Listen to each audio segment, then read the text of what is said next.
Hello listeners, আজকে আমরা একটি গল্প পড়ে আপনাদের শোনাব। গল্পটি বিখ্যাত লেখক সত্যজিৎ রায়ের ফেলুদা সমগ্র এক থেকে আমরা গল্পটি পাঠ করব। আপনারা নিশ্চয়ই এই গল্পটি শুনে রোমাঞ্চিত হবেন। গল্পটি গোয়েন্দা ভিত্তিক। ফেলুদা গল্পের সবগুলো এপিসোড জানার জন্য, গল্পগুলো শোনার জন্য আমার চ্যানেলটি সাবস্ক্রাইব করবেন এবং অন্যরাও যাতে শুনতে পারে, জানতে পারে, সেই জন্য শেয়ার করবেন। লাইক এবং কমেন্টের মাধ্যমে আপনাদের মতামত জানাবেন। ফেলুদার গোয়েন্দাগিরি। রাজেনবাবুকে রোজ বিকেলে মেলে আসতে দেখি। মাথার চুল সব পাকা, গায়ের রং ফর্সা, মুখের ভাব হাসি খুশি। পুরনো নেপালি আর তিব্বতী জিনিসের যে দোকানটা আছে সেটায় কিছুক্ষণ কাটিয়ে বাইরে এসে বেঞ্চিতে আধ ঘন্টার মতো বসে সন্ধে হব বলে জলপাহাড়ে বাড়ি ফিরে যান। আমি আবার একদিন ওর পেছন গিয়ে ওর বাড়িটাও দেখে এসেছি। গেটের কাছাকাছি পৌঁছেছি, হঠাৎ আমার দিকে ফিরে জিজ্ঞেস করলেন, কে হে তুমি, পিছু নিয়েছ? আমি বললাম, আমার নাম তপেশ রঞ্জন বোস, তবে এই নাও লজেন্স, বলে পকেট থেকে সত্যি একটা লেমন ড্রপ বের করে আমায় দিলেন আর দিয়ে বললেন, একদিন সকাল সকাল এসো আমার বাড়িতে, অনেক মুখোশ আছে, দেখাবো। সেই রাজেনবাবুর যে এমন বিপদ ঘটতে পারে তা কেউ বিশ্বাস করবে? ফেলুদাকে কথাটা বলতেই সে খ্যাক করে উঠল। পাকামো করিস নে, কার কীভাবে বিপদ ঘটবে না ঘটবে সে কি মানুষকে দেখলে বোঝা যায়? আমি দোস্তর মতো রেগে গেলাম। বারে, রাজেনবাবু যে ভালো লোক সেটা বুঝি দেখলে বোঝা যায় না? তুমি তো তাকে দেখোইনি, দার্জিলিংয়ে এসে অবধি তো তুমি বাড়ি থেকে বেরোইনি। রাজেনবাবু নেপালি বস্তিতে গিয়ে গরিবদের কত সেবা করেছে জানো? আচ্ছা বেশ, এখন বিপদটা কি তাই শুনি। আর তুই কচি খোকা, সে বিপদের কথা তুই জানলি কি করে? কচি খোকা অবশ্যই আমি মোটেই না, কারণ আমার বয়স 13.5 বছর। ফেলুদার বয়স আমার ঠিক ডাবল। সত্যি বলতে কি ব্যাপারটা আমার জানার কথা নয়। মেলে বেঞ্চিতে বসেছিলাম। আজ রবিবার, ব্যান্ড বাজাবে তাই শুনবো বলে আমার পাশে বসেছিলেন তিনকড়িবাবু, যিনি রাজেনবাবুর ঘর ভাড়া নিয়ে দার্জিলিংয়ে গরমের ছুটি কাটাতে এসেছেন। তিনকড়িবাবু আনন্দবাজার পত্রিকা পড়ছিলেন আর আমি কোনো রকম উকিঝুঁকি মেরে ফুটবলের খবরটা দেখার চেষ্টা করছিলাম। এমন সময় হাঁপাতে ফ্যাকাশে মুখ করে রাজেনবাবু এসে ধপ করে তিনকড়িবাবুর পাশে বসে গায়ের চাদরটা নিয়ে কপালের ঘাম মুছতে লাগলেন। তিনকড়িবাবু কাগজ বন্ধ করে বললেন, কি হলো, চড়াই উঠে এলেন নাকি? রাজেনবাবু গলা নামিয়ে বললেন, আরে না মশাই, এক ইনক্রেডিবল ব্যাপার। ইনক্রেডিবল মানে হচ্ছে অবিশ্বাস্য। তিনকড়িবাবু বললেন, কি ব্যাপার? এই দেখুন না। রাজেনবাবু পকেট থেকে একটা ভাঁজ করা নীল কাগজ বের করে তিনকড়িবাবুর হাতে দিলেন। বুঝতে পারলাম সেটা একটা চিঠি। আমি অবশ্যই চিঠিটা পড়িনি বা পড়ার চেষ্টাও করিনি, বরঞ্চ আমি উল্টো দিকে মুখ ঘুরিয়ে গুনগুন করে গান গেয়ে এমনভাবে দেখাচ্ছিলাম যেন বুড়োদের ব্যাপারে আমার কোনো ইন্টারেস্ট নেই। কিন্তু চিঠিটা না পড়লেও তিনকড়িবাবুর কথা আমি শুনতে পেয়েছিলাম। সত্যি ইনক্রেডিবল। আপনার উপর কার এমন আক্রোশ থাকতে পারে যে আপনাকে এমনভাবে শাসিয়ে চিঠি লিখবে? রাজেনবাবু বললেন, তাই তো ভাবছি। সত্যি বলতে কি, কোনোদিনও কারো অনিষ্ট করেছি বলে তা তো মনে পড়ে না। তিনকড়িবাবু এবার রাজেনবাবুর দিকে ঝুঁকে ফিসফিস করে বললেন, হাটের মাঝখানে এসব ডিসকাস না করাই ভালো, বাড়ি চলুন। দুই বুড়ো উঠে পড়লেন। ফেলুদা ঘটনাটা শুনে কিছুক্ষণ ভ্রু কুঁচকে গুম হয়ে বসে রইল। তারপর বলল, তুই তাহলে বলেছিস যে একবার তলিয়ে দেখা চলতে পারে। বারে, তুমি তো রহস্যজনক ঘটনা খুঁজছিলে, বললে অনেক ডিটেকটিভ বই পড়ে তোমার ডিটেকটিভ বুদ্ধিটা খুব ধারালো হয়ে গেছে। তা তো বটেই। এই ধর, আমি তো আজ মেলে যাইনি, তবুও বলে দিতে পারি তুই কোন দিকের বেঞ্চে বসেছিলি। কোন দিক বলো তো? রাধা রেস্টুরেন্টের ডান পাশের বেঞ্চগুলো একটাতে। আরে বাস, কী করে বুঝলে? আজ বিকালে রোদ ছিল, তোর বাগলটা রোদে ঝলসে গেছে, ডান ধারেরটা ঝলসায়নি। একমাত্র ওই বেঞ্চিগুলোর একটাতে বসলেই পশ্চিমের রোদটা বাগালে পড়ে। ইনক্রেডিবল। যাকগে, এখন কথা হচ্ছে রাজেন মজুমদারের বাড়িতে একবার যাওয়া দরকার। ফেলুদা এগিয়ে গিয়ে কলিং বেলে টিপল। কি বলবে সেটা ঠিক করেছে ফেলুদা। যা খুশি তাই বলবো, তুই কিন্তু স্পিকটি নট। যতক্ষণ থাকবি এ বাড়িতে একটি কথাও বলবি না, কিছু জিজ্ঞেস করলেও না। Shut up. একটা নেপালি চাকর এসে দরজা খুলে দিল। আন্দরাইয়ে বৈঠকখানায় ঢুকলাম। বেশ সুন্দর পুরনো প্যাটার্নের কাঠের বাড়ি। শুনেছি রাজেনবাবুর 10 বছর হলো রিটায়ার করে দার্জিলিংয়ে আছেন। কলকাতার বেশ নামকরা উকিল ছিলেন। চেয়ার টেবিল যা আছে ঘরে সব বেতের। যেটা সবচেয়ে বেশি চোখে পড়ে সেটা হচ্ছে চারদিকে দেয়ালে টাঙানো অদ্ভুত সব দাঁত খিচানো চোখ রাঙানো মুখোশের শাড়ি। আর আছে পুরানো ঢাল, তলোয়ার, ভোজালি, থালা, ফুলদানি, এইসব। কাপড়ের উপর রং করা বুদ্ধের ছবিও আছে। কত পুরনো কে জানে, কিন্তু তাতে যে সোনালি রংটা আছে সেটা এখনও ঝলমল করছে। আমরা দুজনে দুটো বেতের চেয়ারে বসলাম। ফেলুদা দেয়ালের এদিক ওদিক দেখে বললেন, প্যারেকগুলো সব নতুন, মরচে ধরে নেই। ভদ্রলোকের প্রাচীন জিনিসের শখটা বোধহয় বেশি প্রাচীন নয়। রাজেনবাবু ঘরে ঢুকলেন। আমি অবাক হয়ে দেখলাম ফেলুদা উঠে গিয়ে ঢিপ করে এক পেন নাম ঢুকে বললেন, চিনতে পারছেন? আমি জয়কৃষ্ণ মিত্তিরের ছেলে ফেলু। রাজেনবাবু প্রথমে চোখ কপালে তুললেন, তারপর চোখের দুপাশ কুঁচকিয়ে একগাল হেসে বললেন, বাবা, কত বড় হয়েছে তুমি। কবে এলে এখানে? বাড়ির সব ভালো? বাবা এসেছেন? ফেলুদা জবাব দিচ্ছে, আর আমি মনে মনে বলছি, কি অন্যায়, এত কথা হলো আর ফেলুদা একবারও বলল না সে রাজেনবাবুকে চেনে। এবার ফেলুদা আমার পরিচয়টাও দিয়ে দিল।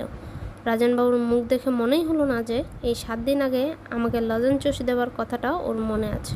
ফেলুদা এবার বলল, আপনার খুব প্রাচীন জিনিসের শখ দেখছি। রাজেনবাবু বলে উঠলেন, হ্যাঁ, এখন তো প্রায় নেশায় দাঁড়িয়েছে।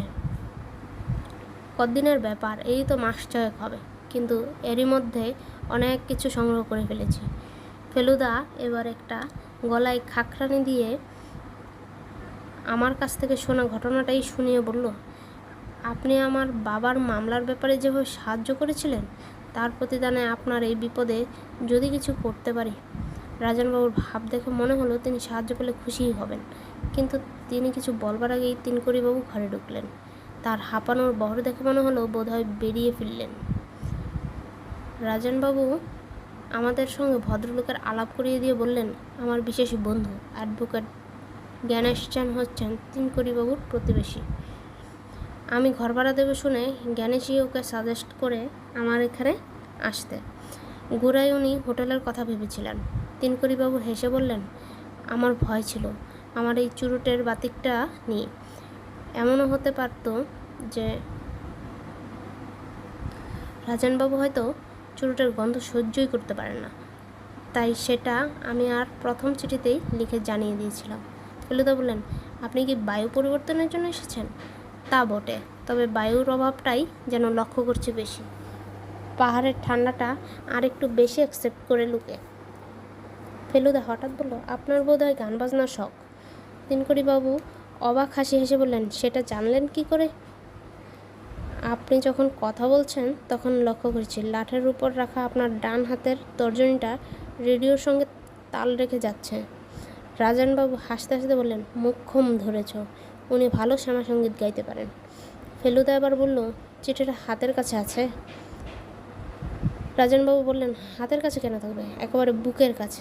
রাজেনবাবু কোটের বুক পকেট থেকে চিঠিটা বার করে ফেলুদাকে দিলেন। এইবার সেটা দেখার সুযোগ পেলাম। হাতে লেখা চিঠি নয়, নানান জায়গা থেকে ছাপা বাংলা কথা কেটে কেটে আঠা দিয়ে জুড়ে চিঠিটা লেখা হয়েছে। যা লেখা হয়েছে তা হলো এই, তোমার অন্যায় শাস্তি ভোগ করিতে প্রস্তুত হও। ফেলুদা বলল, এ চিঠি কি ডাকে এসেছে? রাজনবাবু বললেন, হ্যাঁ, লোকাল ডাক বলা বাহুল্য। দুঃখের বিষয়ে খামটা ফেলে দিয়েছি। দার্জিলিংয়ের পোস্টমার্ক ছিল, ঠিকানাটাও ছাপা, বাংলা কথা কেটে কেটে লেখা। আপনার নিজের কাউকে সন্দেহ হয়?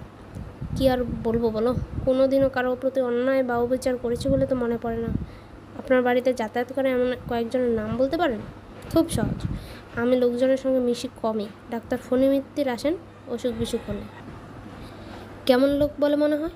ডাক্তার হিসেবে বোধ হয় সাধারণ স্তরের, তবে তাতে আমার এসে যায় না, কারণ আমার ব্যায়ামটাও সাধারণ। সর্দি জ্বর ছাড়া আর কিছুই হয়নি দার্জিলিংয়ে এসে, তাই ভালো ডাক্তারের প্রয়োজন হয় না। চিকিৎসা করে পয়সা নেন? তা নেন বই কি, আর আমারও তো পয়সার অভাব নেই। মিথ্যে অব্লিগেশনে যাই কেন? আর কে আসেন? সম্প্রতি মিস্টার ঘোষাল বলে এক ভদ্রলোক যাতায়াত। এই দেখো। দরজার দিকে ফিরে দেখি একটা ফর্সা মাঝারি হাইটের স্যুট পরা ভদ্রলোক হাসি মুখে ঘরে ঢুকছেন। আমার নাম শুনলাম বলে মনে হলো যেন। রাজনবাবু বললেন, এইমাত্র আপনার নাম করা হয়েছে। আপনারও আমার মতো পুরনো জিনিসের শখ? সেটাই এই ছেলেটিকে বলতে যাচ্ছিল। আপনার সঙ্গে আলাপ করিয়ে দিই।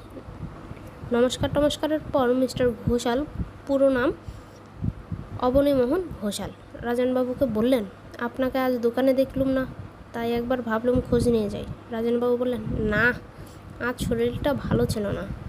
বুঝলাম, রাজনবাবুর চিঠির কথাটা মিস্টার ঘোষালকে বলতে চান না। ফেলুদা মিস্টার ঘোষালের আসার সঙ্গে সঙ্গে চিঠিটা হাতের তলার মধ্যে লুকিয়ে ফেলেছিল। ঘোষাল বললেন, আপনি ব্যস্ত থাকলে আজ বরং, আসলে আপনার ওই তিব্বতী ঘণ্টাটা একবার দেখার ইচ্ছা ছিল। রাজনবাবু বললেন, সে তো খুব সহজ ব্যাপার, হাতের কাছেই আছে। রাজনবাবু ঘণ্টা আনতে পাশের ঘরে চলে গেলেন। ফেলুদা ঘোষালকে জিজ্ঞেস করলেন, আপনি কি ওখানেই থাকেন? ভদ্রলোক দেওয়াল থেকে একটা ভোজালি নামিয়ে সেটা দেখতে দেখতে বললেন, আমি কোনো এক জায়গায় বেশি দিন থাকি না। আমার ব্যবসার জন্য প্রচুর ঘুরতে হয়। আমি কিউরিও সংগ্রহ করি। বাড়ি ফেরার পথে ফেলুদাকে জিজ্ঞেস করে জেনেছিলাম কিউরিও মানে দুষ্প্রাপ্য প্রাচীন জিনিস। রাজনবাবু ঘণ্টাটা নিয়ে এলেন। দারুণ দেখতে জিনিসটা। নিচের অংশটা রূপোর তৈরি, হাতলটা তামা আর পেতল মেশানো, আর তার উপরে লাল নীল সব পাথর বসানো। অবনীবাবু চোখ টোক কুঁচকে বেশ অনেকক্ষণ ধরে ঘণ্টাটা এদিক ওদিক ঘুরিয়ে ফিরিয়ে দেখলেন। রাজনবাবু বললেন, কী মনে হয়? সত্যি দাও মেরেছেন, একেবারে খাঁটি পুরনো জিনিস। আপনি বললে আমার আর কোনো সন্দেহই থাকে না। দোকানদার বলে, এটা নাকি একেবারে খোদ লামার প্রাসাদের জিনিস। কিছুই আশ্চর্য না। আপনি বোধহয় এটা হাতছাড়া করতে রাজি নন। মানে ভালো দাম পেলেও। রাজনবাবু মিষ্টি করে হেসে ঘাড় নাড়তে নাড়তে বললেন, ব্যাপারটা কি জানেন?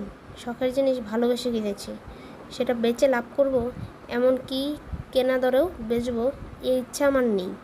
অবনীবাবু ঘণ্টাটা ফিরিয়ে দিয়ে বললেন, আজ আসি, কাল আশা করি বেরোতে পারবেন একবার। রাজনবাবু বললেন, ইচ্ছে তো আছে। অবনীবাবু বেরিয়ে যাওয়ার পর ফেলুদা রাজনবাবুকে বলল, কটা দিন একটু না বেরিয়ে টেরিয়ে সাবধানে থাকা উচিত নয় কি? সেটাই বোধ হয় ঠিক, কিন্তু মুশকিল কি জানো, সেই চিঠির ব্যাপারটা এতই অবিশ্বাস্য যে এটাকে ঠিক যেন সিরিয়াসলি নিতেই পারছি না। মনে হচ্ছে এটা যেন একটা ঠাট্টা, যাকে বলে প্র্যাকটিক্যাল জোক। যতদিন না সেটা সম্বন্ধে ডেফিনিট হওয়া যাচ্ছে ততদিন বাড়িতেই থাকুন না। আপনার নেপালি চাকরটা কতদিনের? একেবারে গোড়া থেকেই আছে, কমপ্লিটলি রিলায়েবল। ফেলুদা এবার তিনকড়িবাবুর দিকে ফিরে বলল, আপনি কি বেশিরভাগ সময় বাড়িতেই থাকেন? সকাল বিকাল ঘণ্টাখানেক একটু এদিক ওদিক ঘুরে আসি আর কি। কিন্তু বিপদ যদি ঘটেই, আমি বুড়ো মানুষ, খুব বেশি কিছু করতে পারি কি? আমার বয়স হলো 64, রাজনবাবুর চেয়ে 1 বছর কম। রাজনবাবু বললেন, উনি চেঞ্জে এসেছেন। ওকে আর বাড়িতে বন্দি করে রাখার ফন্দি করছো তোমরা? আমি থাকবো, আমার চাকর থাকবে, এই যথেষ্ট। তোমরা চাও তো দুবেলা খোঁজ খবর নিয়ে যেও এখন। বেশ, তাই হবে। ফেলুদার দেখা দেখি আমিও উঠে পড়লাম। আমরা যেখানে বসেছিলাম তার উল্টো দিকেই একটা ফায়ারপ্লেসের উপরেই একটা তাক, আর সেই তাকের উপরে 3টা ফ্রেমে বাঁধানো ছড়ি। ফেলুদা ছবিগুলোর দিকে এগিয়ে গেল। প্রথম ছবিটা দেখিয়ে রাজনবাবু বললেন, ইনি আমার স্ত্রী, বিয়ের 4 বছর পরেই মারা গিয়েছিলেন। দ্বিতীয় ছবি একজন আমার বয়সী ছেলের, গায়ে ভেলভেটের কোট। ফেলুদা জিজ্ঞেস করলেন, এটিকে? রাজনবাবু হো হো করে হেসে বললেন, সময়ের প্রভাবে মানুষের চেহারার কি বিচিত্র পরিবর্তন ঘটতে পারে সেটা বোঝানোর জন্যই এই ছবি। উনি হচ্ছেন আমারই বাল্য সংস্করণ। বাঁকুড়া মিশনারি স্কুলে পড়তাম তখন। আমার বাবা ছিলেন বাঁকুড়ার ম্যাজিস্ট্রেট। সত্যি ভারী ফুটফুটে চেহারা ছিল রাজনবাবুর ছেলে বয়সে। অবশ্যই ছবি দেখে ভুলো না, দুরন্ত বলে ভারী বদনাম ছিল আমার। শুধু যে মাস্টারদের জ্বালিয়েছি তা নয়, ছাত্রদেরও। একবার স্পোর্টের দিন 100 ইয়ার্ডসে আমার বেস্ট রানারকে কাত করে দিয়েছিলাম লেগ মেরে। আর তৃতীয় ছবিটা ফেলুদার বয়সী একজনের। রাজনবাবু বললেন, সেটা তার একমাত্র ছেলে প্রবীরের। উনি এখন কোথায়? রাজনবাবু গলা খাঁকড়িয়ে বললেন, জানি না ঠিক, বহুকাল দেশ ছাড়া, প্রায় 16 ইয়ার্স। আপনার সঙ্গে চিঠি লেখালেখি নেই? না। ফেলুদা দরজার দিকে এগোতে এগোতে বললেন, ভারী ইন্টারেস্টিং কেস। আমি মনে মনে বললাম, ফেলুদা একেবারে বইয়ের ডিটেকটিভের মতো কথা বলছে। বাইরেরটা ছমছমে অন্ধকার হয়ে এসেছে। জলা পাহাড়ের গায়ের বাড়িগুলোতে বাতি জ্বলে উঠেছে। পাহাড়ের নিচের দিকে চেয়ে দেখলাম রঙ্গিত উপত্যকা থেকে কুয়াশা উপর দিকে উঠছে। রাজনবাবু আর তিনকড়িবাবু আমাদের সঙ্গে গেট অবধি এলেন। রাজনবাবু গলা নামিয়ে ফেলুদাকে বললেন, তুমি ছেলে মানুষ, তাও তোমাকে বলছি, একটু যে নার্ভাস বোধ করছি না তা নয়। এমন শান্তপূর্ণ পরিবেশে এই চিঠি যেন বিনা মেঘে বজ্রপাত। ফেলুদা বেশ জোরের সঙ্গে বললেন, আপনি কিছু ভাববেন না, আমি এর সমাধান করবই। আপনি নিশ্চিন্তে বিশ্রাম করুন গিয়ে। রাজনবাবু good night and thank you বলে চলে গেলেন। এবার তিনকড়িবাবু ফেলুদাকে বললেন, তোমাকে তুমি করেই বলছি। তোমার অবজারভেশন ক্ষমতা দেখে আমি সত্যি ইমপ্রেসড হয়েছি। ডিটেকটিভ গল্প আমিও অনেক পড়েছি। এই চিঠিটার ব্যাপারটা আমি হয়তো তোমাকে কিছুটা সাহায্য করতে পারি। তাই নাকি? এই যে টুকরো টুকরো ছাপা কথা কেটে চিঠিটাকে লেখা হয়েছে, এর থেকে কী বুঝলে বলো তো? ফেলুদা কয়েক সেকেন্ড ভেবে বলল, 1 নম্বর, কথাগুলো কাটা হয়েছে খুব সম্ভবত ব্লেড দিয়ে, কাঁচি দিয়ে নয়। Very good. 2 নম্বর, কথাগুলো নানা রকম বই থেকে নেওয়া হয়েছে, কারণ হরফ ও কাগজের তফাৎ রয়েছে। Very good. সেই সব বই সম্বন্ধে কোনো আইডিয়া করেছো?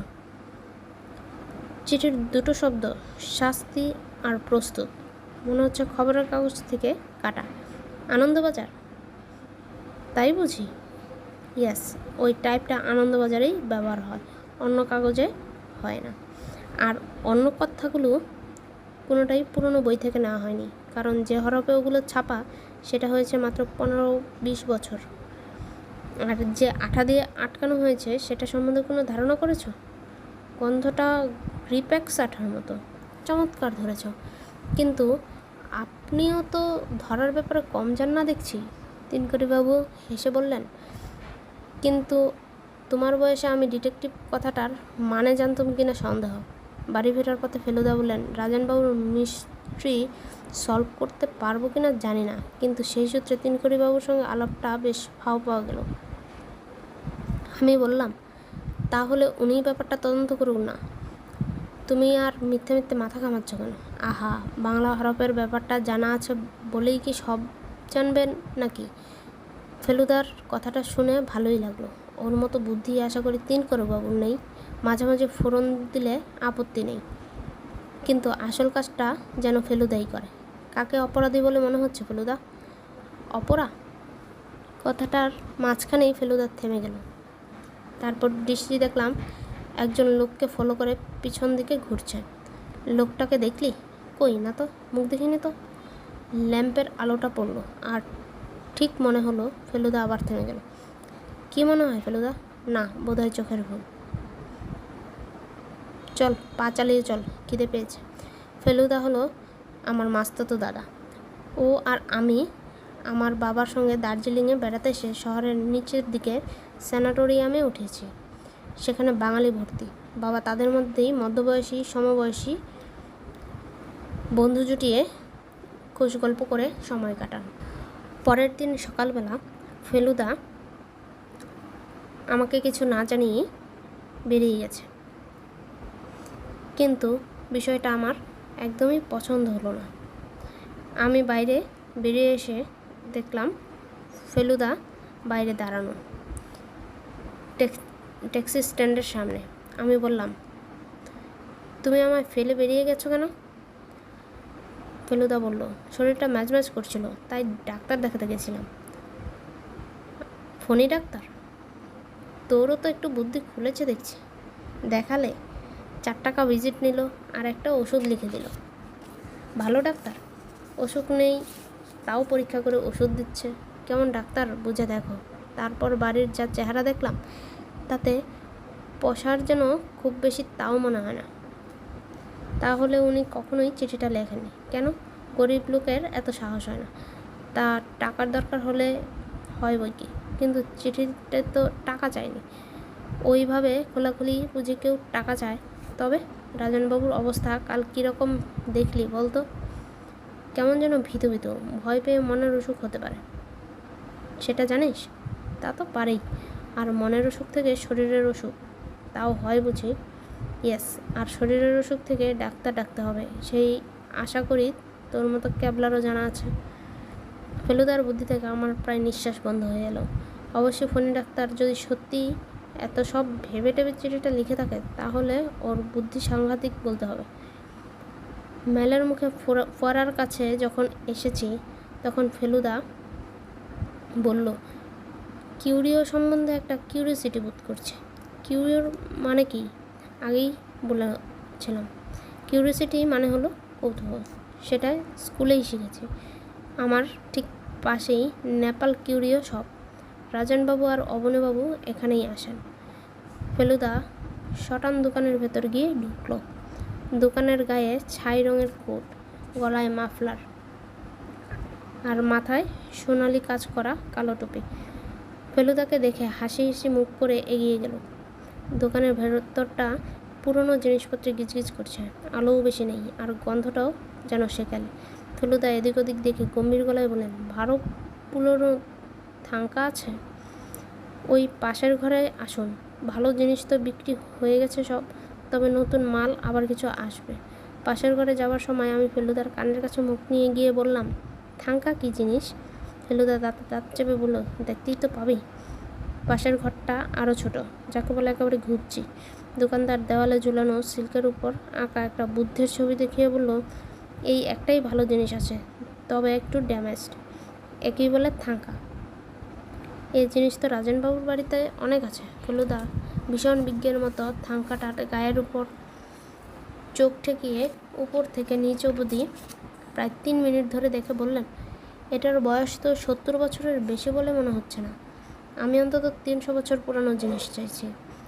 দোকানদার বলল, আমরা আজ বিকেলে কিন্তু এক লট মাল পাচ্ছি, তার মধ্যে ভালো থাঙ্কা পাবেন। আজই পাচ্ছেন? আজই। এই খবরটা তাহলে রাজনবাবুকে জানাতে হয়। মিস্টার মজুমদার, ওনার তো জানা আছে। রেগুলার খদ্দের যে 2-3 জন আছেন তারা সকলেই নতুন মাল দেখতে বিকালে আসছেন। অবনীবাবু খবরটা পেয়ে গেছেন মিস্টার ঘোষাল? জরুর। আর বড় খদ্দের কে আছে আপনাদের? আর আছে মিস্টার গিলমোর, চা বাগানের ম্যানেজার। সপ্তাহে 2 দিন বাগান থেকে আসেন। আর মিস্টার নাওলাখা, উনি এখন সিকিমে। বাঙালি আর কেউ নেই? না স্যার। আচ্ছা দেখি, বিকালে যদি একবার ঢু মারতে পারি। তারপর আমার দিকে ফিরে বললে, তোপসে, তুই একটা মুখোশ চাস? তোপসে যদিও আমার আসল ডাকনাম নয়, তো ফেলুদা তোপেশ থেকে ওই নামটাই নিয়েছেন। মুখোশের লোভ কি সামলানো যায়? ফেলুদা নিজেই একটা বাছাই করে আমাকে কিনে দিয়ে বললেন, এটাই সবচেয়ে হরেন্ডাস। কি বলিস? ফেলুদা বলে, হরেন্ডাস বলে আসলে কোনো কথা নেই। ট্রিমেন্ডাস মানে সাংঘাতিক, আর হরিবল মানে বিভৎস। এই দুটো শব্দ একসাথে মিলিয়ে বলা হয়েছে হরেন্ডাস। মুখোশটা সম্বন্ধে যে ওই কথাটা দারুণ খাটে সে বিষয়ে কোনো সন্দেহ নেই। দোকান থেকে বেরিয়ে ফেলুদা আমার হাত ধরে কি একটা বলতে গিয়ে হঠাৎ থেমে গেল। এবারও দেখি ফেলুদা একজন লোকের দিকে দেখছে। বোধহয় কাল রাত্রে যাকে দেখেছিল সেই লোকটাই। বয়স আমার বাবার মতো, মানে 40-42, গায়ের রং ফর্সা, চোখে কালো চশমা। যে স্যুটটা পরে আছে সেটা দেখে মনে হয় খুব দামি। ভদ্রলোক ম্যালের মাঝখানে দাঁড়িয়ে পাইপ ধরাচ্ছেন। আমার দেখেই কেমন যেন চেনা চেনা মনে হলো, কিন্তু কোথায় দেখেছি ঠিক বুঝতে পারলাম না। ফেলুদা সোজা লোকটা গিয়ে এগিয়ে তার পাশে দাঁড়িয়ে ভীষণ স্বাভাবিক কায়দায় উচ্চারণ বললেন, এক্সকিউজ মি, আপনি মিস্টার চ্যাটার্জি? ভদ্রলোকও একটু গম্ভীর গলায় পাইপ কামড়ে বললেন, no, I am not. Feluda খুবই অবাক হওয়ার ভান করে বলল, স্ট্রেঞ্জ, আপনি সেন্ট্রাল হোটেলে উঠেছেন না? ভদ্রলোক একটু হেসে অবজ্ঞার সুরে বললেন, না, Mount Everest, and I don't have a twin brother. এই বলে ভদ্রলোক গটগটিয়ে অবজারভেটরি হিলের দিকে চলে গেলেন। যাওয়ার সময় লক্ষ্য করলাম যে তার কাছে একটা ব্রাউন কাগজে মোড়া প্যাকেট, আর কাগজটার গায়ে লেখা নেপালি কিউরিও শপ। আমি চাপা গলায় বললাম, ফেলুদা, উনিও কি মুখোশ কিনেছেন নাকি? তা কিনতে পারে, মুখোশটা তো আর তোর আমার একচেটিয়া নয়। চল ক্যাভেন্টার্সে গিয়ে একটু কফি খাওয়া যাক। ক্যাভেন্টার্সের দিকে যেতে যেতে ফেলুদা বলল, লোকটাকে চিনলি? আমি বললাম, তুমিই চিনলে না, আমি আর কি করে চিনি বলো? তবে চেনা চেনা লাগছিল। আমি চিনলাম না? বারে, কোথায় চিনলে? ভুল নাম বললে যে। তোর যদি এতটুকু সেন্স থাকে, ভুল নাম বলেছি হোটেলের নামটা বের করার জন্য, সেটাও বুঝলি না? লোকটার আসল নাম কি জানিস? কি? প্রবীর মজুমদার। ও হো, হ্যাঁ, ঠিক বলেছ, রাজনবাবুর ছেলে, তাই না? যার ছবি রয়েছে তাকের উপর। অবশ্যই বয়সটা এখন অনেক বেড়ে গেছে। তো শুধু যে চেহারার মিল তা নয়, গালের আঁচলটাও নিশ্চয়ই তুই লক্ষ্য করেছিস। আসল কথাটা হচ্ছে, ভদ্রলোকের জামা কাপড় সব বিলেতি, স্যুট লন্ডনের, টাই প্যারিসের, জুতো ইটালিয়ানের, এমনকি রুমালটা পর্যন্ত বিলেতি। সদ্য বিলেত ফেরত, সে বিষয়ে কোনো সন্দেহ নেই। কিন্তু ওর ছেলে এখানে রয়েছে সে খবর রাজনবাবু জানেন না। বাপ যে এখানে রয়েছে সেটা ছেলে জানে কি না সেটাও খোঁজ নিয়ে দেখা দরকার। রহস্য ক্রমেই ঘনিয়ে আসছে। এই কথাটা ভাবতে ভাবতেই কমান্ডারের দোকানে পৌঁছলাম। দোকানের ছাদে যে বসার জায়গাটা আছে সেটা আমার ভীষণ ভালো লাগে। চারিদিকে দার্জিলিং শহরটা, আর ওই নিচে বাজারটা দারুণ ভালো দেখায়। ছাদে উঠে দেখি কোণের টেবিলটা চুরুঠাতে তিনকড়িবাবু কফি খাচ্ছেন। ফেলুদাকে দেখতে পেয়েই হাত তুলে তার টেবিলের গিয়ে বসতে বললেন আমাদের। আমরা তিনকড়িবাবুর দুদিকে দুটো টিনের চেয়ারে বসলাম। তিনকড়িবাবু ফেলুদাকে বললেন, ডিটেকশনে তোমার পারদর্শিতা দেখে আমি খুশি হয়েছি। আমি তোমাদের দুজনকে দুটো হট চকলেট খাওয়াবো, আপত্তি আছে? হট চকলেটের নাম শুনে আমার জিভে জল চলে আসলো। তিনকড়িবাবু তুড়ি মেরে একটা বেয়ারাকে ডাকলেন। বেয়ারা এসে অর্ডার নিয়ে গেল। পরে তিনকড়িবাবু কোটের পকেট থেকে একটা বই বার করে ফেলুদাকে দিয়ে বললেন, এই নাও, একটা এক্সট্রা কপি ছিল, আমার লেটেস্ট বই, তোমায় দিলাম। বইয়ের মলটটা দেখে ফেলুদা মুখটা হাঁ হয়ে গেল। আপনার বই মানে? আপনার লেখা? আপনিই গুপ্তচর নাম নিয়ে লেখেন? তিনকড়িবাবু আধবোঝা চোখে অল্প হাসি হেসে মাথা নেড়ে হ্যাঁ বললেন। ফেলুদার অবাক ভাব আরও যেন বেড়ে গেল। সে কি, আপনার সবকটা উপন্যাস যে আমার পড়া, বাংলায় আপনার ছাড়া আর কারোর রহস্য উপন্যাস আমার ভালো লাগে না। Thank you. ব্যাপারটা কি জানো? এখানে একটা প্লট মাথায় নিয়ে লেখার জন্য এসেছিলাম। এখন দেখছি বাস্তব জীবনের রহস্য নিয়ে মাথা ঘামিয়ে ছুটিয়ে ফুরিয়ে গেল। আমার সত্যি দারুণ লাগে আপনার সঙ্গে এভাবে আলাপ হয়ে গেল।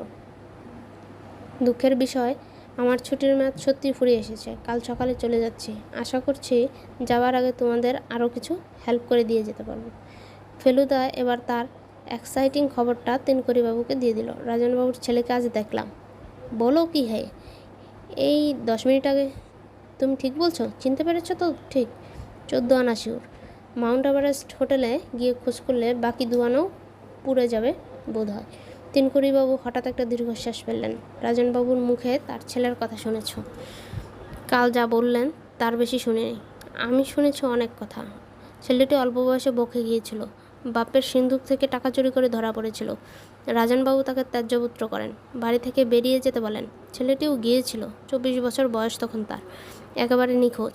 রাজনবাবু অনেক অনুসন্ধান করেছে, কিন্তু তাকে আর পায়নি। বিলেতে তাকে দেখেছিলেন রাজনবাবুরই এক বন্ধু, তাও সে 10-12 বছর আগেকার কথা। রাজনবাবু তাহলে জানেন না যে তার ছেলে এখানে আছেন? নিশ্চয়ই না।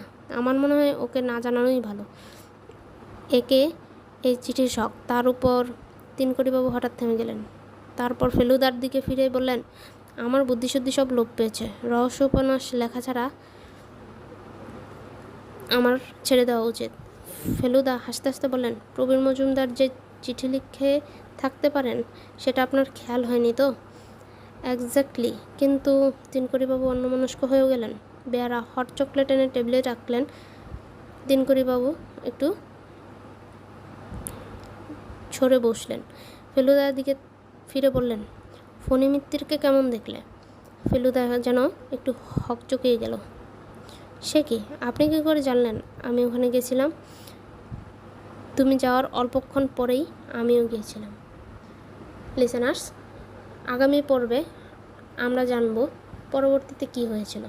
পরবর্তী কাহিনীটা জানার জন্য আমাদের চ্যানেলটি লাইক, সাবস্ক্রাইব করে বেল আইকনটি দিয়ে রাখবেন, যাতে পরবর্তী গল্পটি দেওয়ার সাথে সাথেই আপনারা বাকি গল্প জানতে পারেন। আজকের মতো এখানেই বিদায়। দেখা হবে আগামী পর্বে। সবাই ভালো থাকবেন, আর বেশি বেশি লাইক এবং কমেন্ট করে জানাবেন গল্পটি কেমন লাগলো।